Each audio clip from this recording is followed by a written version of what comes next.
말씀 구약 미가서 6장 6절에서 8절입니다. 제가 가지고 있는 성경은 1296페이지 미가서 6장 6절에서 8절 같이 한 목소리로 본문을 읽겠습니다. 내가 무엇을 가지고 여호와 앞에 나아가며 높으신 하나님께 경배할까? 내가 번제물로 1년 된 송아지를 가지고 그 앞에 나아갈까? 여호와께서 천천의 숫양이나 만만의 강물 같은 기름을 기뻐하실까? 내 허물을 위하여 내 맏아들을 내 영혼의 죄로 말미암아 내 몸의 열매를 드릴까? 사람아, 주께서 선한 것이 무엇임을 내게 보이셨나니 여호와께서 내게 구하시는 것은 오직 정의를 행하며 인자를 사랑하며 겸손하게 내 하나님과 함께 행하는 것이 아니냐. 아멘. 해열에서 사랑하는 아내와 남편과 자녀들과 또 가족, 사랑하는 성도들과 함께 즐겁게 살아라. 왜냐하면 죽으면 모든 것이 다 단절된다. 그러니까 살아있는 것이 희망인 줄 알고 어떻게든 즐겁게 살아있는 동안 나간의 인생 여정에 기쁘게 살아라는 말씀을 들었는데, 근데 말씀은 그런데 어떻습니까? 한 주간 돌이켜보면 잘 안 되죠. 즐겁게 행복하게 기쁘게 살고 싶지만 때로는 너무 힘들다. 특별히 이 관계성에서 어려움을 많이 겪게 되는데, 그것은 가정도 그렇고 우리 모든 사회생활이 그래요.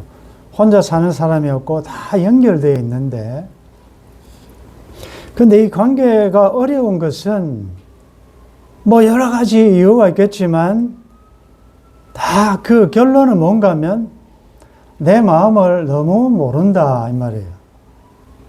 피차가 내 마음을 몰라준다. 부모는 자식들이 부모의 마음을 좀 알아주면 좋겠는데, 그냥 명절이나 기념일이 되면 선물이나 보내고 뭐 용돈이나 좀 지어주면서 이렇게 하는 것. 근데 부모가 원하는 것은 따로 있다는 거죠. 아내들은 남편이 내 본심을 너무 모른다. 무슨 선물이나 사주고 식사나 한번 한 끼 주고 이렇게 하면 되는 줄 알고, 그러나 그 아내가 원하는 것은 일상에서 사소한 것에서 나를 인정해주고 자존감을 세워주고 함부로 하지 않는 것, 그런 것들이 선물보다도 훨씬 좋은데, 우리는 가끔씩 좀 잘못했다 싶으면 액수를 조금 올려서 주면 크게 될까 생각하는데, 피차가 마찬가지예요. 남편은 남편대로 아내가 나를 너무 모른다. 우리 모두가 다 그렇습니다. 익숙함에 속아서 소중함을 잃지 말 것이다라는 유명한 구절을 우리가 많이 인용을 하는데, 그것은 아마 생텍쥐페리의 어린 왕자에 나오는 문장으로 추론을 하는데, 너무 익숙하다 보니까 소중한 것을 모른다 그 말이죠. 그래서 함부로 하다가 결국은 그 소중한 것을 잃어버리고 난 다음에야 그게 정말 소중했구나. 그래서 평소에 조심해서 익숙할수록 더 조심하고 귀한 줄 알고 사랑하고 해라. 그런 의미겠지요. 여러분들의 본심을 몰라줄 때 여러분의 마음이 어떻습니까? 근데 왜 여러분들은 또 다른 사람의 본심은 잘 몰라주십니까? 우리 피차가 다 마찬가지지요. 그런데 우리가 사람에 대해서도 이렇게 참 그 마음을, 본심이 진짜 뭘 원하는지를 알기가 이렇게 어렵다면 하나님에 대해서는 어떻겠습니까? 하나님께서 성경에 보면 네가 나를 사람들, 인생들과 같은 줄로 안다. 네가 나를 오해하였도다. 하나님이 어떤 분이신가, 하나님의 본심이 뭔가를 잘 모르니까 오해할 가능성이 많다. 사람끼리도 오해하는데 하나님에 대해서는 어찌 우리가 알겠습니까? 감사하게도 오늘 하나님의 본심을 오늘 말씀하십니다. 하나님이 나에게, 여러분들에게, 우리에게 뭘 원하시는지, 뭘 구하시는지. 그래서 우리가 오늘도 예배의 자리에 왔는데 진짜 하나님이 원하시는, 하나님이 받으시는 예배는 뭔가?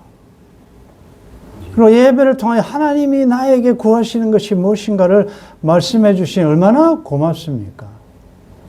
우리가 몰라서 그렇지 하나님에 대해서 알면, 하나님이 뭘 싫어하시며 뭘 좋아하시며 뭘 기뻐하시는지 알면, 그 하나님의 뜻이 무엇인지 알면 뭘 못하겠습니까?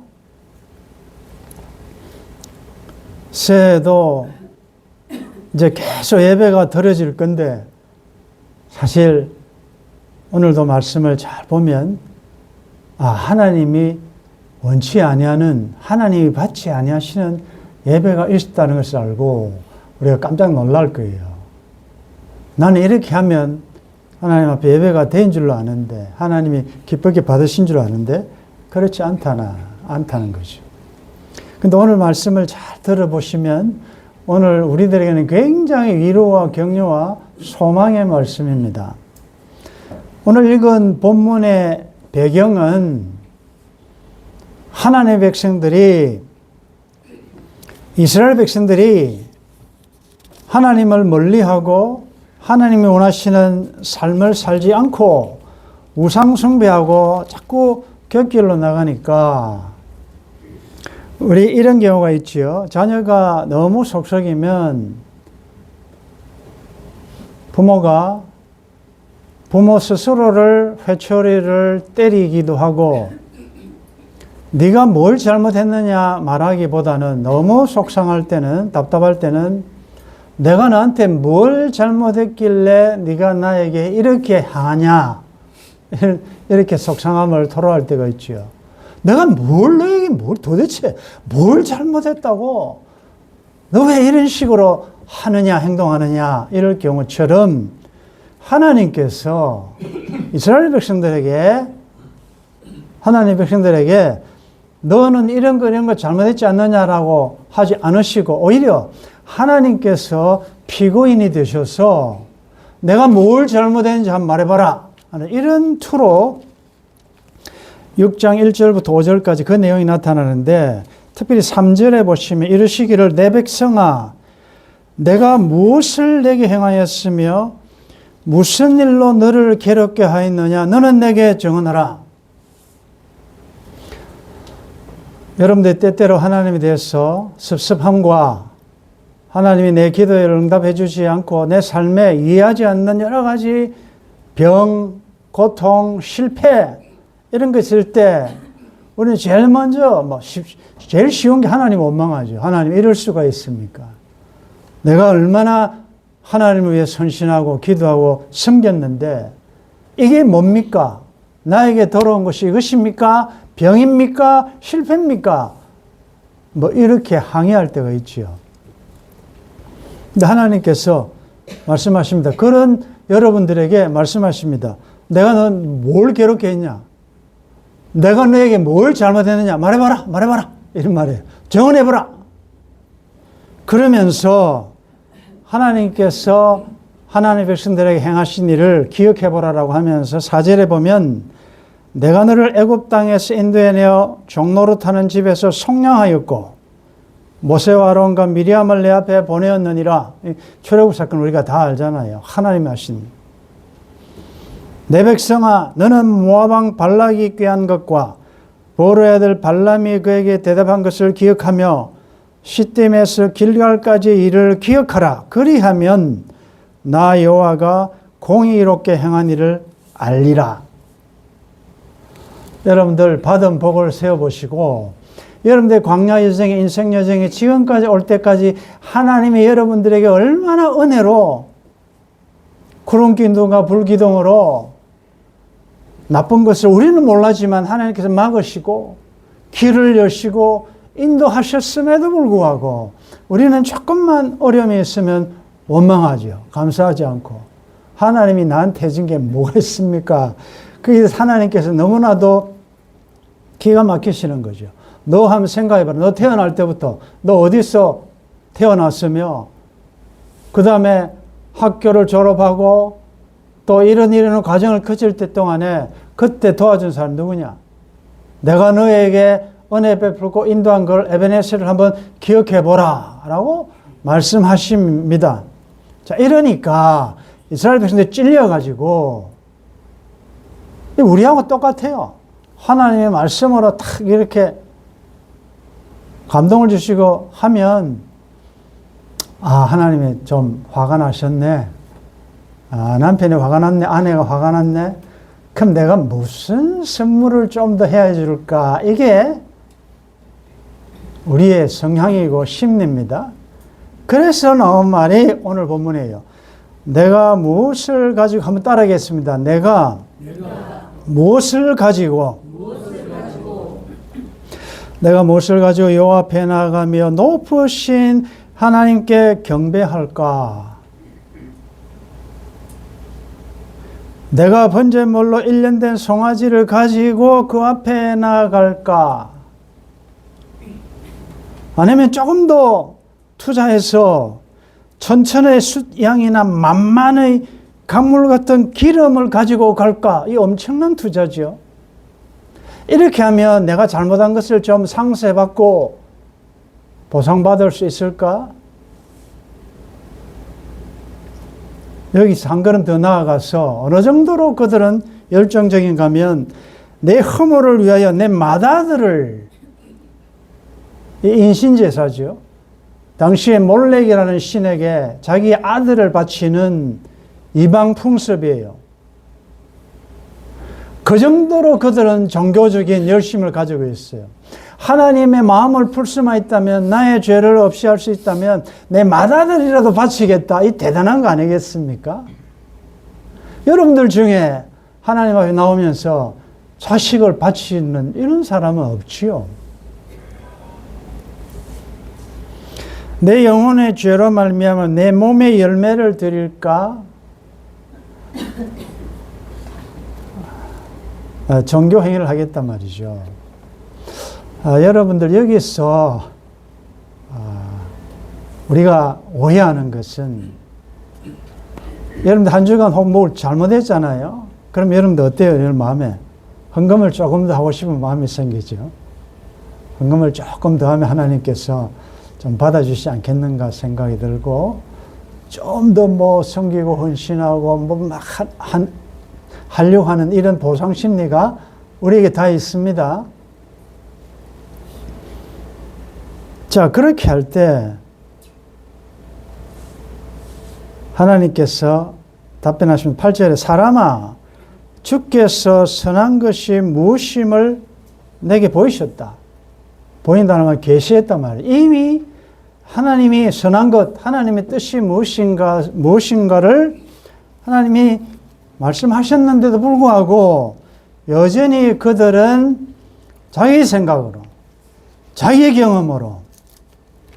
여러분들 이 본문에서 중요한 것은 내가입니다. 주어가 내가예요. 내가.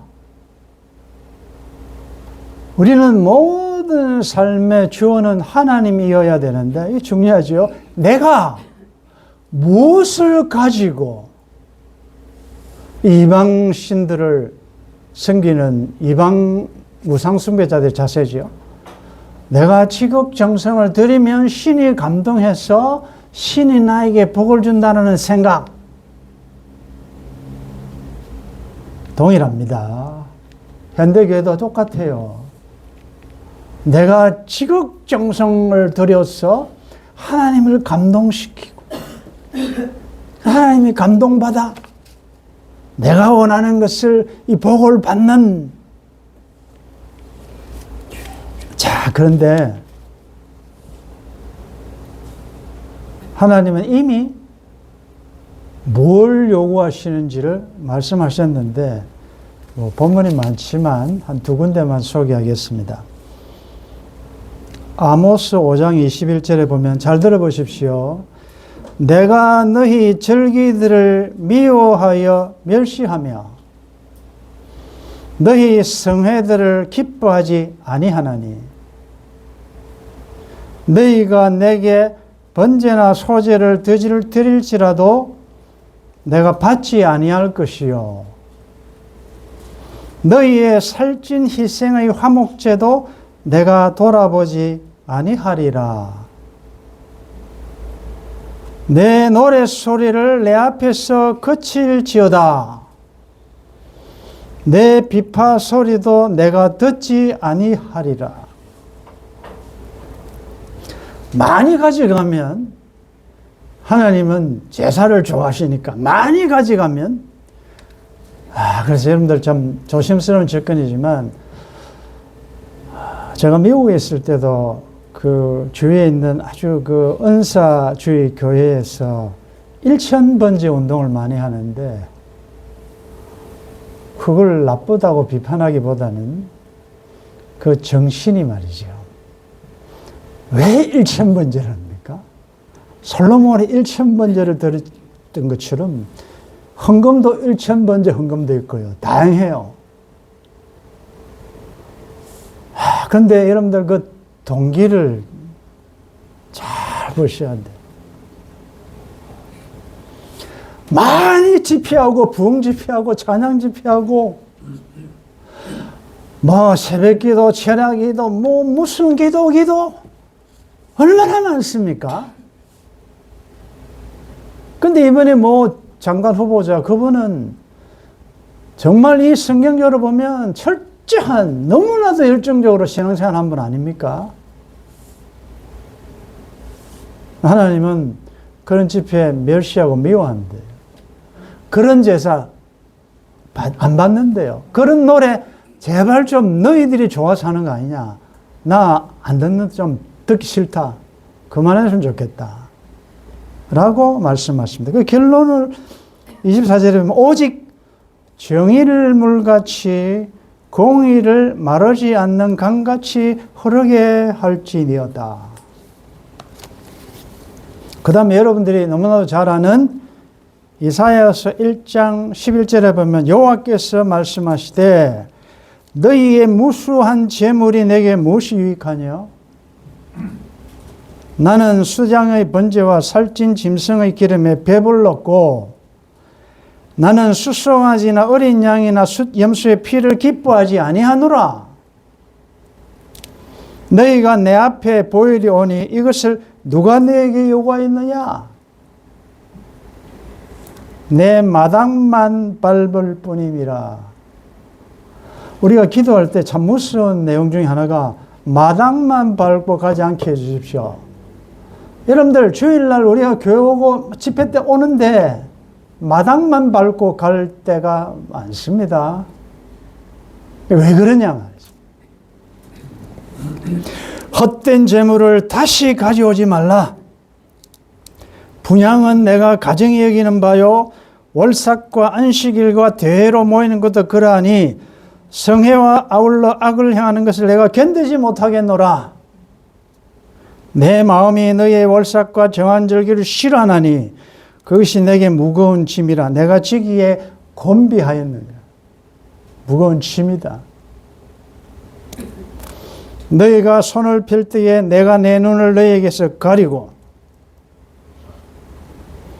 너희가 많이 기도할지라도 내가 듣지 아니하리니. 여러분들 기도 많이 한다고 하나님 그 이방인들이 하는 기도라 그랬잖아요. 그 많이 기도해야 들으실 줄 안다. 한국 교회가 얼마나 기도 많이 합니까? 하나님 안 듣는데요. 안 듣는데요. 이는 너희의 손에 피가 가득함이라.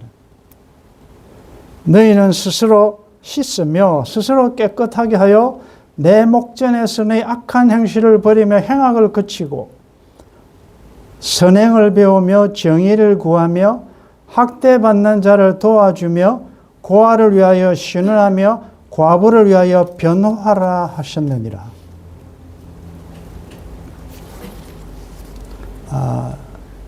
여러분들, 이 말씀이 왜 우리들에게 위로와 소망인가 하면, 사람들은 뭔가 대중의 이런 대중 속에, 다수의 군중 속에 있으면 조금 위로가 돼요.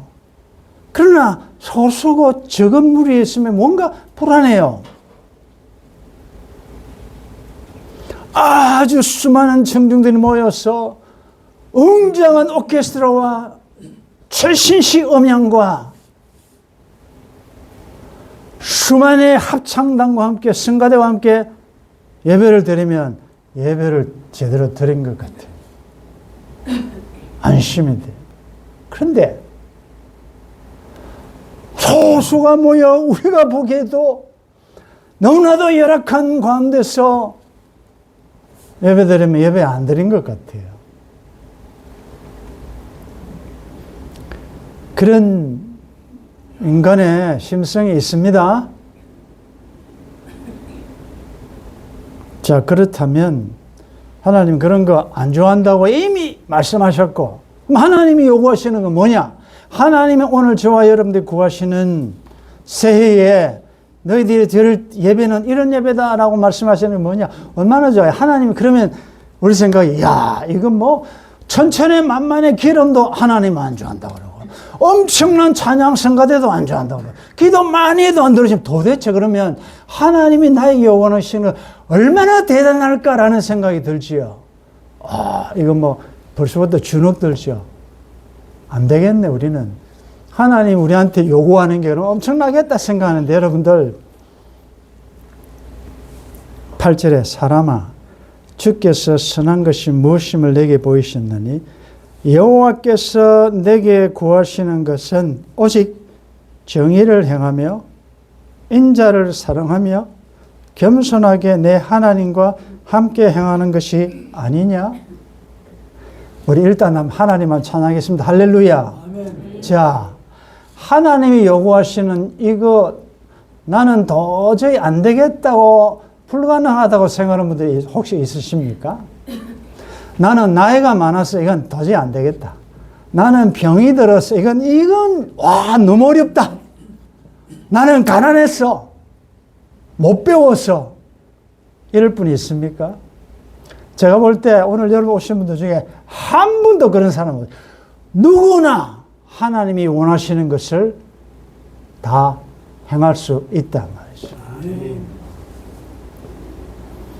우리 하나님은 모든 것을 가지신 분이기 때문에 내가 뭘 보태야 하겠다는 생각이 얼마나 미련하고 어리석습니까? 구하기 전에도 무엇이 있어야 될 걸 아시는 하나님 앞에 많이 해야 하나님이 들으신다고 생각하는 게 얼마나 하나님을 오해한 것입니까? 여러분들 무엇을 좀 많이 가져야 행복하고 많이 드려야 하나님이 좋아하실 것이라는 생각을 내려놓으셔야 돼요.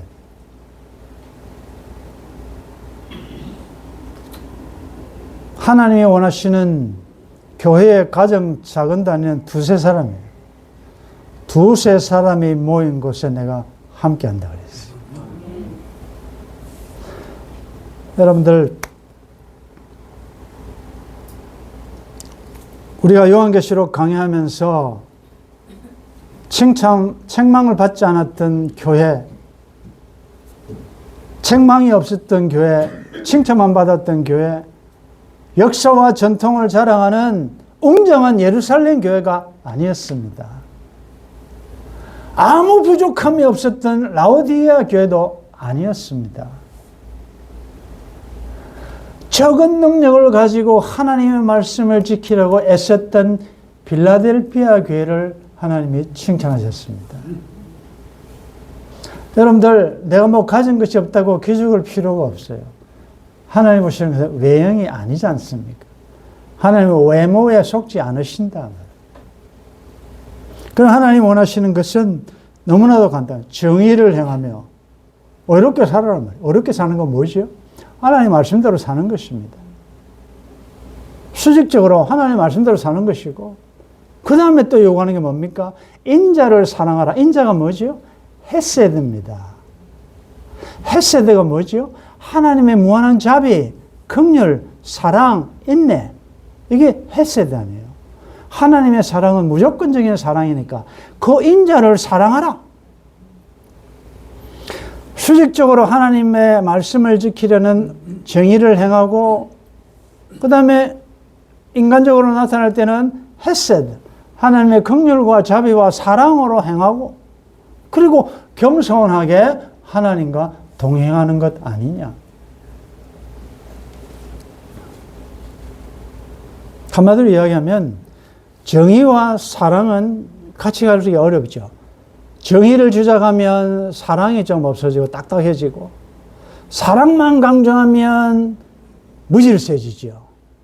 그래서 공의, 정의와 사랑이 기가 막히게 입맞추고 딱 하나가 된 것이 어디입니까? 십자가네요. 죄는 버려야 되는, 죄는 죽여야 되는 그 죄의 삭선 사망이 하나님의 의가 드러난 것이 십자가 아닙니까? 그러나 동시에 그 죄는 미워하되 죄인은 사랑해야 되는 하나님의 헤세드가 드러난 것이 어디입니까? 십자가 아닙니까?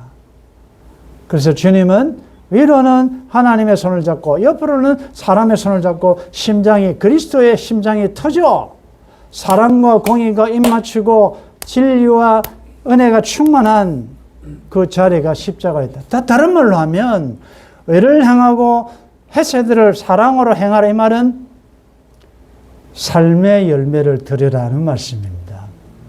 십자가의 삶을 살아라는 말이에요.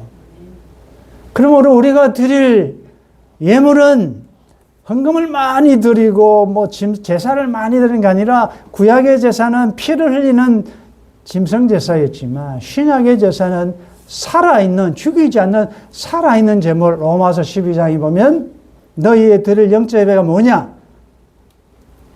너희 몸을 하나님이 기뻐하시는 거룩한 산제사로 드리라. 이게 너희의 드릴 영적 예배니라. 은퇴하신 미국에 계신 그 목사님과는 자주 소통하면서 서로 위로하고 격려하는데, 오늘 새벽에 한 유튜브 영상을 보내셨어요. 그거 보니까 예수 믿는 사람이 더 악하다, 타이틀이 별로 마음에 안 들었습니다. 그래서 한번 클릭을 해보니까 어느 교인이 질문을 하고 목사님이 답변하는 그 내용이에요. 짧은 쇼트인데 내용이 뭔가 하면, 직장에 아주 인정받지 못한, 소위 말해서 고문관 노릇하는 분이 한 분 있는데, 알고 보니까 신앙생활을 참 열심히 하는 분입니다. 이제 거기에 대해서 답변해 달라 이 말이죠. 그래서 목사님이 먼저 죄송합니다 라고 하면서 이제 하는 말씀이,